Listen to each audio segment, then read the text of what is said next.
and welcome everyone, it's Karen. I've got another fun 3D card fold to share with you today. Now this one was designed by Sarah Treblecock and I will list her video or link to her video down below. But I'm making my background out of a laminating folder. I've got some alcohol inks in Celestial, Villainous, Cool Perry, and Patina. And underneath my laminating folder is that white circle, which is going to be my background, or the last layer of my snow globe. And it's just easier to figure out where to put the alcohol inks if I have that underneath the folder. So once I've got the alcohol ink and it's dried, I'm adding in these holographic stars and some distress mica flakes. The mica flakes I just put around the outer edges of this circle. Now, once everything is in place and it's all dry, then I can remove that low tack tape that I've used to hold my folder open and just close it up gently. Now, I'll warn you that those mica flakes kind of crunch a little bit when you close the folder, so don't be too shocked if you give this a try. And then you want to put it in your parchment folder, or for me, I'm using this piece of acetate since I've misplaced my parchment folder. But just be a little careful when you lift it up and put it in so that everything's not moving around. And this is how it's turned out after I've run it through my laminator. So both sides could be used. I think it's really quite fun. I've die cut it here now with the same size circle as my white background. And I do find that sometimes after you die cut a laminating folder, it may separate a little bit. So I just run it through my laminator one more time and that seals it up. And I haven't had any problems with it. Now I've got a piece of acetate in my very messy splatter box, and I'm just adding some white acrylic paint to a little bit of water and spattering that on, and that gives me a snowy acetate. So I've set that aside to dry, and then I die cut it with that same circle die. Now my circle dies were 4 3/4 inches on the outside diameter, and these white rings are 4 1/4 inch on the inside diameter. So just in case you're wondering, that's the size that I was using. And I've cut 4 white rings because I find it gives your snow globe a little more support if you have a white ring on or a cardstock ring on either side of the acetate. Now here on that white background, I'm just adding glue to the edges and I'm gluing my alcohol inked piece of acetate down. And then I put this under some acrylic blocks just to let it set up and dry, because with the acetate, of course, it's going to take a little bit longer to dry.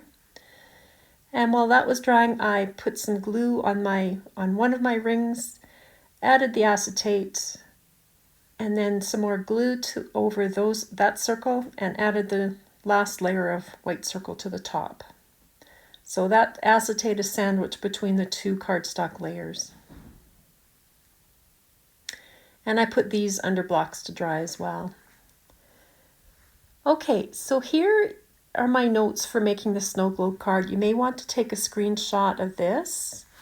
And I've got one more. This is the second part of my instructions to myself, so you may want a screenshot of that as well. But let's do it together. So I have cut a piece of 4 inches by 10 inch, 120 pound cardstock. You definitely want this to be quite strong cardstock. It's got to hold up the weight of those rings, but I am scoring it at 1 inch, 2 inches, 3 inches, and 4 inches, and then you're going to jump across to 6 inches.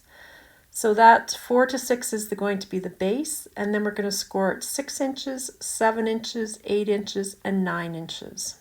So both ends are going to be the same. I have modified Sarah's design, so if you go and look at her video, she's made a bigger snow globe with some differences to it. So this is altered for sure. Now I'm sorry that's a little off camera there, but I'm scoring it at 1/2 inch and I'm only going down to the 3rd line. So if you see that, I'm only going to that 3rd score line, and it's 1/2 inch in from the end, and I'll do the same here, 1/2 inch from the end just down to the 3rd line. And then I'm going to rotate the whole thing and do exactly the same thing again, halfway or 1/2 inch in down to the 3rd line on both sides. So it should look like that. And so that's got us to this point in the instructions. Now we need to trim off that excess. So now this was actually a cutting line that we just scored. So I'm cutting up to that third score line, and now we're going to angle that across to the outer edge of that next score line. So I get right up to that score line there and cut straight out and across to the other. And we're going to do the same thing on the left side, but personally, because I'm right-handed, I just find it easier to flip my cardstock over, cut straight up to the third score line, and angle out to the edge of the outer or of the fourth score line. So you end up with that kind of a shape, and we do exactly the same thing on the other side. So straight up the cut line that we created, angle out to the outer edge of the next score line, and that's all you have to do.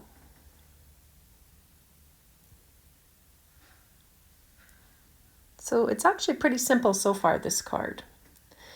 Now you can bend all of those. They're all mountain folds, so I bend and burnish all of them just to make sure they'll fold well enough. The same thing on both sides.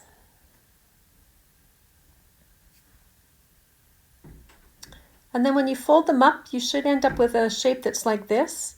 Now that triangular piece that we cut off is going to be the side of the snow globe. And so I like to put a little bit of silver mirror card there. I've cut 2 strips that are 4 inches long by 1 inch wide. And then I can just add glue to this triangular section and put my mirror card onto that. I like to keep the glue as far away from my mirror card as I can till the last second. And then on the back, you can just trim it off along that same cut line that you used earlier.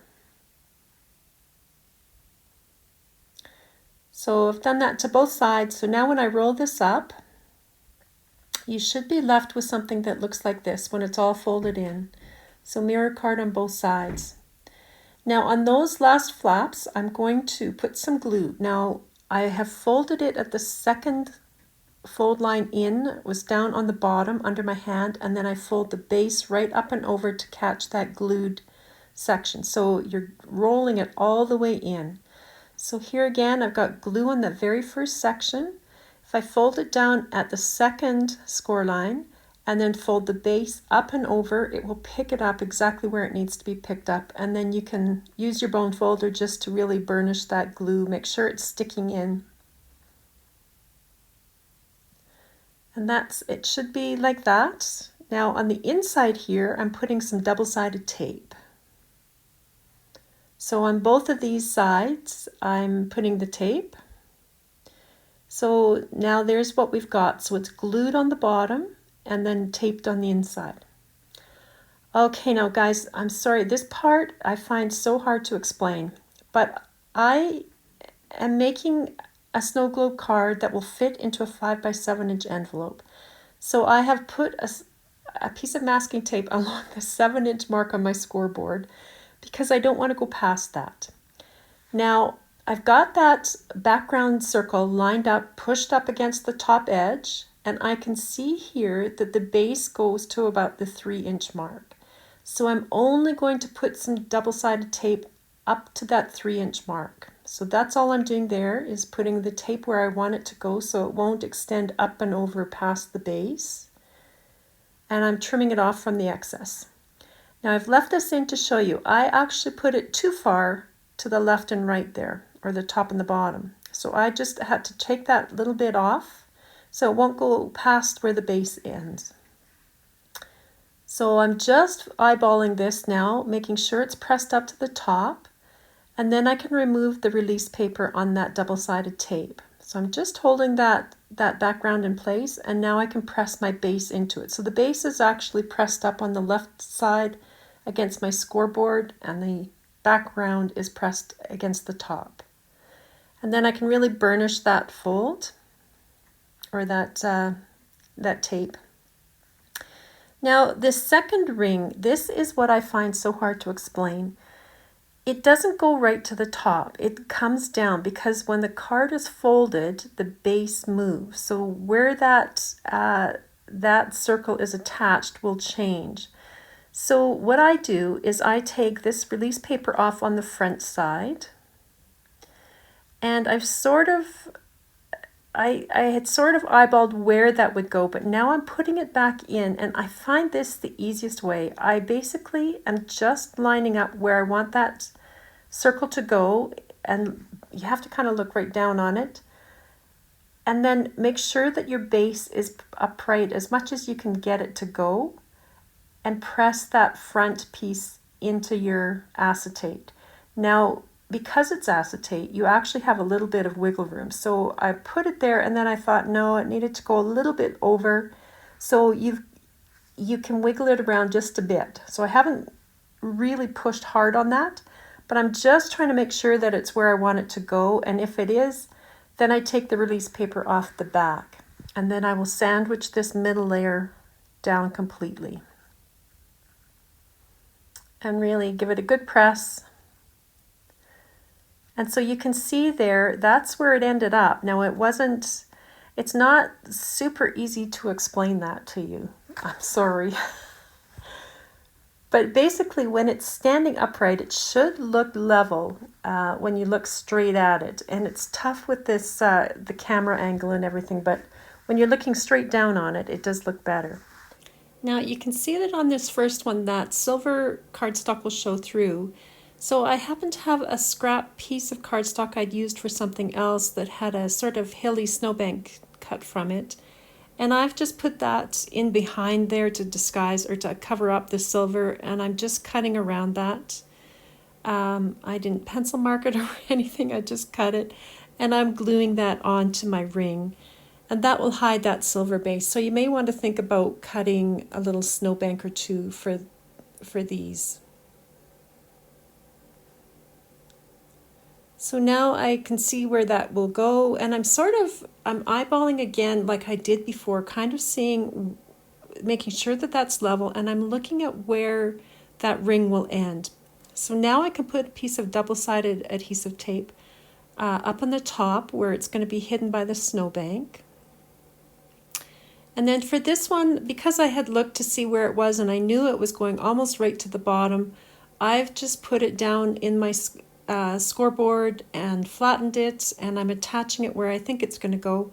But you could do it the other way as well. So whatever works, just so that they are all quite level going through all 3 layers. And I'm just really pressing that down.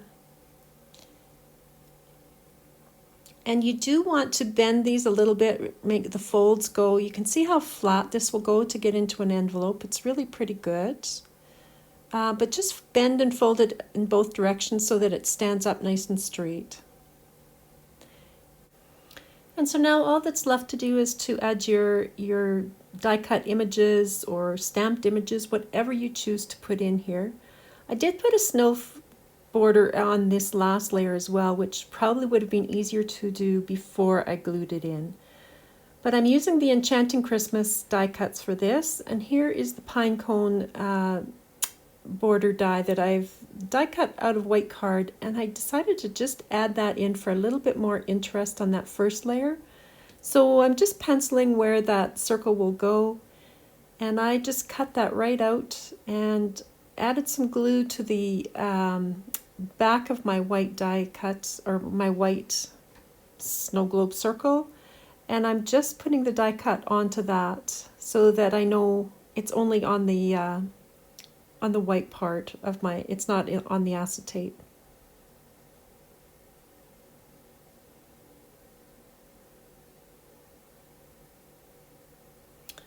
And then just gluing everything else down, I glued them directly to the acetate. Now the sentiment came from the Christmas sentiment strips, and I just fussy cut around that. And I'm gluing that down in front of the little tree and the snowman. So you could use anything for this. It could be stamped images, it could be other die cuts. There's so many possibilities, I think, for this. I think so many Christmas cards would be really quite fun done this way. And so there you can see everything's glued to the acetate. Lots of layers to look at. It's really quite a fun card design, I think. On the back there's room to write your message, and you can still add some more die cuts if you want, or stamped images. So thank you for joining me, everybody. I hope I've given you some inspiration today, and I hope you'll come back for the next video.